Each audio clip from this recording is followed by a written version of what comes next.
Arne, I'm just going to check on Jota. Is he okay to start? Because we know he was undergoing an individual session yesterday, and I'm just looking at the importance of him because 3 of his last 4 Premier League goals have taken a total of 5 points. You've got the winner against Palace, the equaliser against Fulham, the equaliser against Forest the other night as well. Yeah, there's no doubt about the fact that Jota is an important player for us. But he wasn't, like you said, on the training ground yesterday, so that means we have to see today where he is. So it's not sure that he will be available for tomorrow. We have to wait and see today. What's the issue there? Yeah, he felt a little bit when he came in, a little niggle, is that the way you say it? Yeah. During the half hour he came in and he could finish the game, but afterwards he complained a bit about it, and that's why he didn't train yesterday. And we have to wait and see if he's available today, and then of course tomorrow. Obviously, we're looking at the title race and see the gap is 4 points at the moment. And we look at the game against Brentford as an opportunity to put pressure on Arsenal now because they play after you. So how do you see it? Does it come into the thinking now that you can ask the question of Arsenal and then they have to respond? No, I don't look at it that way. I didn't even know that they were playing later than us. I only look at the opponent we have to face, and I know that's a tough one. Brentford was my first Premier League game, I think. And then I already thought, like, oof, if this is going to be the resistance we get every week, then it's going to be then this is a more difficult league than the Eredivisie, which I knew before I came, but it was proven that day as well. And they've had a very good season till now. Had a 2-2 against City, great game. Both teams creating a lot of chances. And their manager has done a fantastic job for so many years now. You can see that it's a team that has worked together with their manager for a long time. So that's my only focus, and not on when does Arsenal play or when does Chelsea play or when do all the others play. We only focus on ourselves and the team we have to face. And when the advantage at the top of the table has narrowed the way it has, how does that impact the squad mentally, if at all? I don't think we are as much as the media thinking about the league table every second of the day. We are trying to get the best out of the players, and with we I mean my staff, and the players trying to get the best out of themselves every single day. And these players know how long the season still is and how many games they have to be in the best possible form to win something in the end of the season, which is not something that happens every single season. So we are not so focused on the league table as other people are. We are focused on getting a good training session today and getting a good game tomorrow. And as a result of that, we are hoping for a result. But the only way to get a result is to work on a daily basis in the best possible way.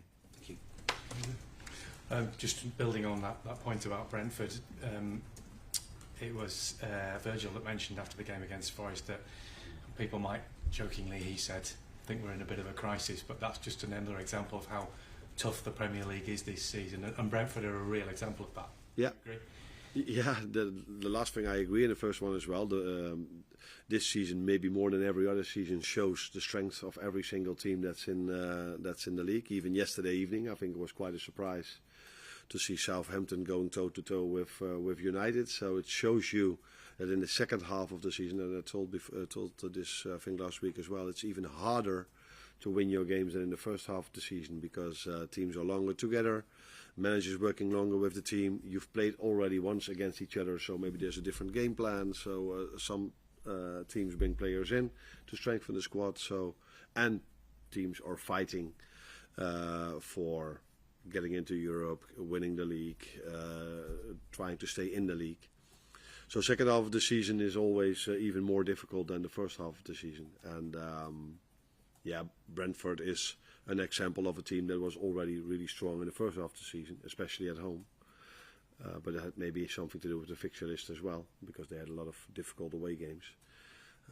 But they are a very good team for a few years now, and they've showed that this first half of the season, and especially Tuesday evening again.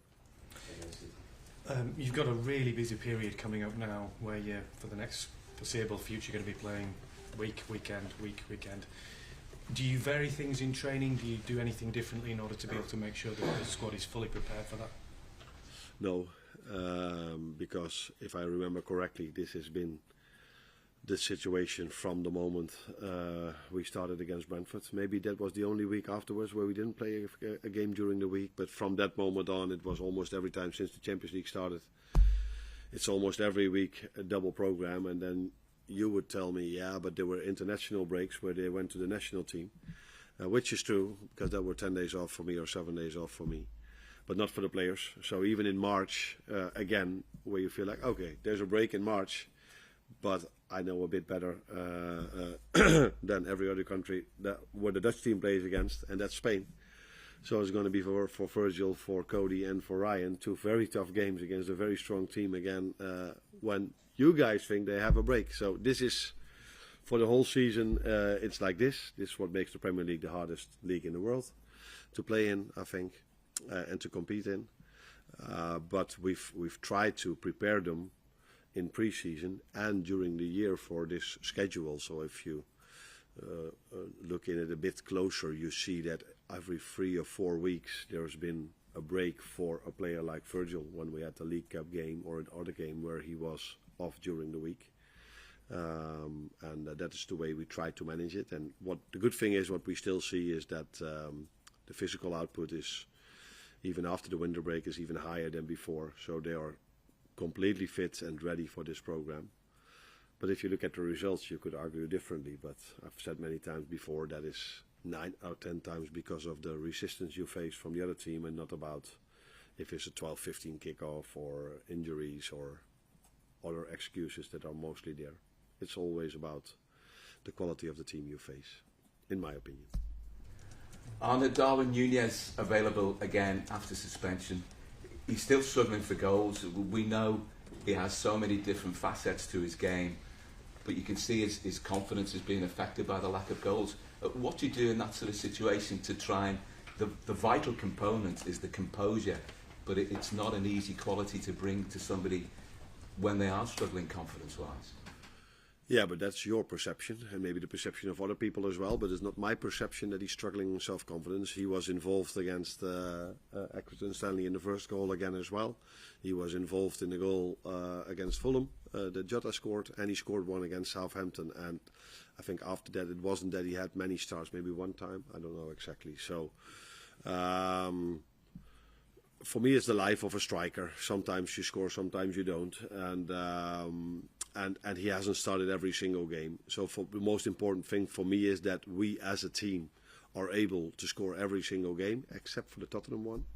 I'm not sure, maybe that was the only game we've played this season that we didn't score. Is that true, what I'm saying? Tottenham was that only, because you're from Stats, so... so it tells me that we have so many goals in our team, and yeah, Darwin will score his goals like he did for this club already, and he will keep doing this. But I don't see him struggling that much as the way you see it, and he's still involved in goals in the last few games as well. Cody Gakpo's form on the left-hand side for the majority of the season, he's been sensational. That's meant that Luis Diaz generally has to play in a more central position, and he's been effective himself out on the left-hand side. But he's not been as effective in the recent games. Is it sometimes a struggle to try and shoehorn all these different sort of talents into your starting lineup? I do agree with your perception that Cody is in a very good place. So sometimes we agree. Lucio has done really well as a 9, and even in West Ham just before the winter break, that was a performance of us as a team, but from him as a 9 also very good. And then afterwards he played there in 3 more games, I think. United, Tottenham, and last one against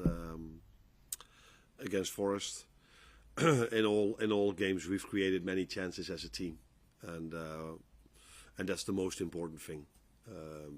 I'm happy with how he does as if we play him as a left winger, and happy how he plays when we play him as a 9. And it's the same like Darwin. He scored many goals already as a 9. He scored many goals as an 11 as well. And sometimes it's the right winger, Mo, who scores. Mo, you haven't talked about him yet, but the last 3 games he only scored a penalty. So, yeah, it is. We can continue talking about every single player of us about the goals they score, but in general we score a lot of goals, and we create a lot of chances. That's the most important thing. Hi, Arne. You've kept one clean sheet in the last 7 league games. How much of a concern is that? We haven't. You have. You've kept one clean sheet. Yeah, not as much as we did before. I wouldn't say it's a concern, but it's also not what we want, because it was one of our strengths also in the beginning of the season that we kept a lot of clean sheets. But it's every time the same what I'm saying now. So we've talked about the strikers or the attackers sometimes having a bit of difficulties to score. I think if I look at the amount of chances we give away in the last 7 games, and I look at this, how many chances we gave away in all the games before, I don't see many difference.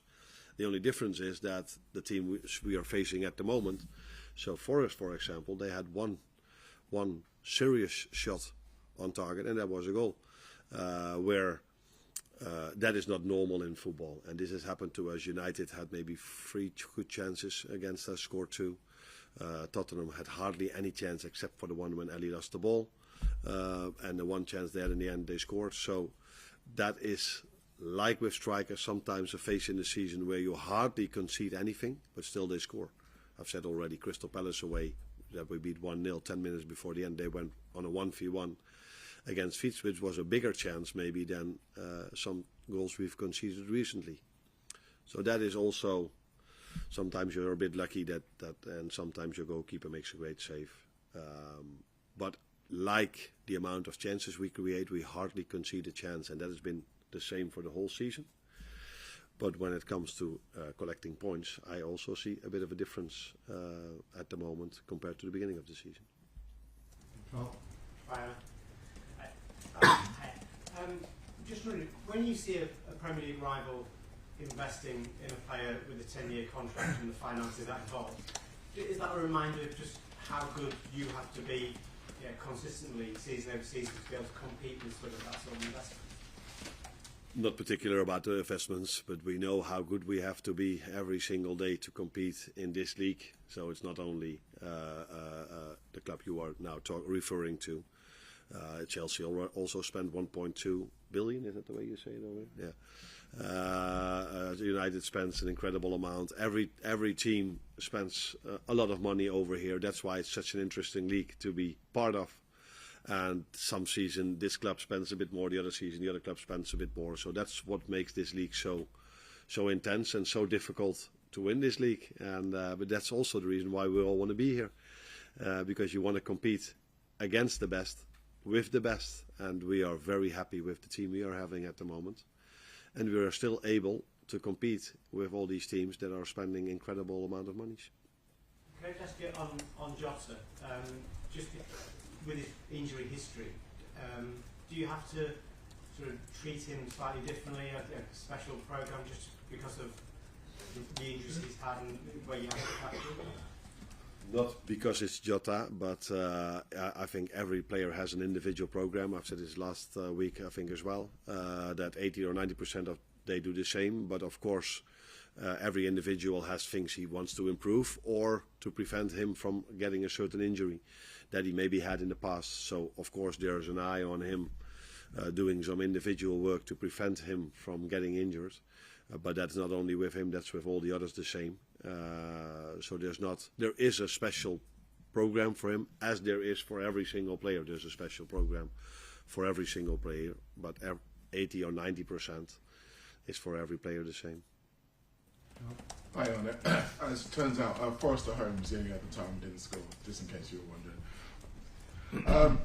Attacking depth is such a massive commodity for all teams at the moment this season, and Liverpool's has been much celebrated this season, but we actually only ranked 12th for goals from the bench. Jota's was only the 3rd time this season Liverpool scored a goal from the bench in the Premier League this season. And you've spoken so often about how games are tight, and going up against a team like Brentford, who are very good at scoring late on. Is there something you'd like to see improving on, and do you think there's something your attacking subs need to do more to kind of affect the game?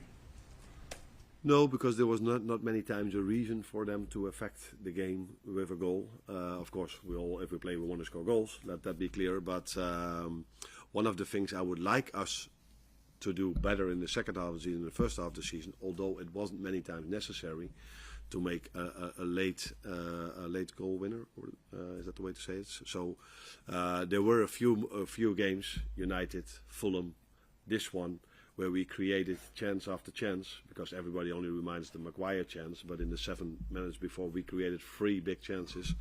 So we had a lot of chances in these 3 games to score the winner in the last phase of the game, but for almost all the other games, after 75 minutes, we were already leading. So there was not a real necessity then to score in the end, but in the 3, 4 or 5 games where we weren't winning yet, we did create a lot of chances, but we're not able to score. Yeah, like I said, it's such a small sample size. If there's only 3 or 4 games where we needed a goal, it's a bit simple to make the conclusion that we don't score it then. So then hopefully we don't come in these situations a lot.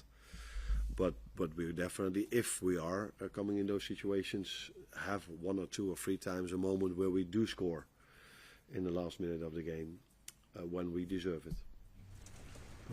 Arne, I just wonder if Diogo's injury struggles might maybe affect your thinking around Jayden Danns potentially going on loan this month, whether it be worth keeping him around.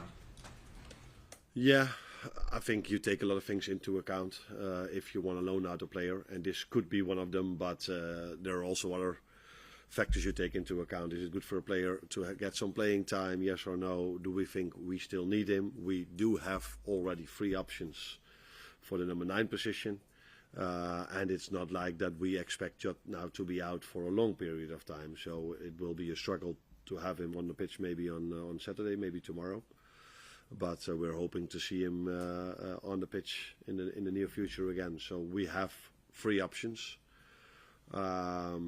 But Jayden did really well when he came in, so we have actually 4 options, and then it's up to us as a club to make the best possible decision for the near future, but also for the long-term future of this club. Yeah, just a question on opposition. Your first Premier League game at Anfield was against Brentford. What part of their game do you see as a threat?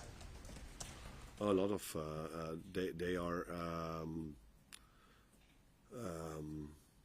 So some teams you play, they have 1 or 2 big strengths, and they play from this strength completely. So it's either they play the long ball, second ball, and they play counter-attack. But there are also teams that can do a lot of things really well. And I think this is an example of Brentford. They play a high press man-v-man. They go to a very low block if necessary with the whole team.